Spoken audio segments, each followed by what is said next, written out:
Hi everyone, in this video I'm going to be going over dimensions, temporary dimensions, permanent dimensions, visible dimensions, everything here kind of for our affordable house and really anything else we're doing in Revit. So I just have a basic house here, not really a house. If you go to my 3D view, it's just 4 walls, not even a floor, not even a ceiling. So with my dimensions, if I click on my wall here, remember this kind of blue dimension here kind of as a guide will show up. I can click on my number. Let's say I want 25. Perfect. Remember, also we always want to go to exterior. So if we click these dots on the corners, we want to go to the exterior of the wall.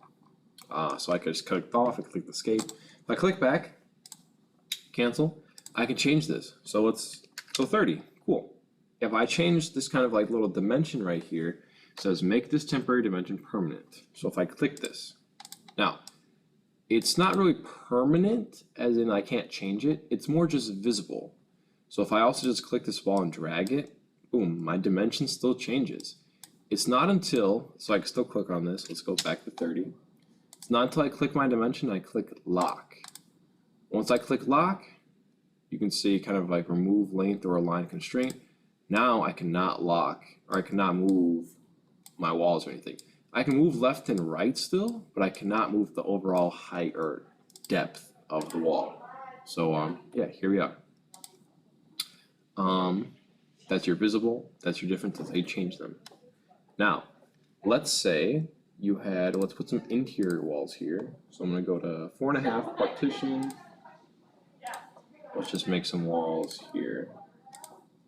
Cool, right there. Now, let's say I wanted to dimension these walls. For our project, we're always going to be going to the middle of the stud for our walls. So I'm going to go to the Annotate tab here on the top. Going to go to Aligned. So if I click my end wall, then I can really go back to the end, but I already have an overall. I want to go to the middle of our wall here, middle of wall, and then I'll click again down here. And I can click off. So it's created kind of 3 in 1, but we don't like this right here.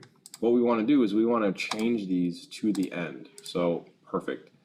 We want all of our corner dimensions to go outside, but anything interior for our walls to do that, as to go in the middle. Sorry. As well, if let's put a window in here, double hung, we'll just put it right there. Cool. Make them exterior. Let's put a door in as well. So just right here, let's say this is the back patio door.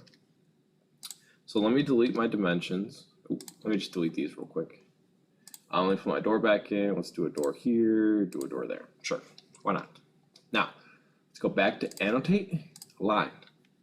So now I want to get my doors, my walls, everything, my windows. I want to get everything in my dimension. So let me click center of my stud here in the corner. We want to go center of doors, center of windows. So let's go to click the center door, click center wall, center door, center wall, center window, and then we go down here, center of wall again. And then let's click off right here. Perfect. So all these dimensions, remember the corners, got to change those. So let's change these to make it nice and neat. I definitely agree that this looks much better on the corners. So I got a 5-foot gap from center window to center window. I got a 2.9 for this center of wall to the center door. 2.9 here, so that's symmetrical here. This is not symmetrical, so if you really care about that, which we want to go for a unison style, I would definitely change this. So you can still come in here. Well, these actually you won't be able to change because this is kind of a chain. If you wanted to change this, you'd have to like actually change the door here, and then that'll change the kind of corresponding dimension. Once you kind of get this physical numbers here, especially for this kind of aligned, you will not be able to change it. Versus this one, we already locked it in, and these as well, because these are kind of going off that overall 30, so won't be able to really change anything. So, you know, if you kind of wanted to change dimension, since they're kind of all chained together, you kind of delete all of them at once, but they're not too hard to place back in. I would just go back and move your door, then you're happy with it, then you can start dimensioning again. So Hopefully this video helped, and yeah, we'll talk more in class.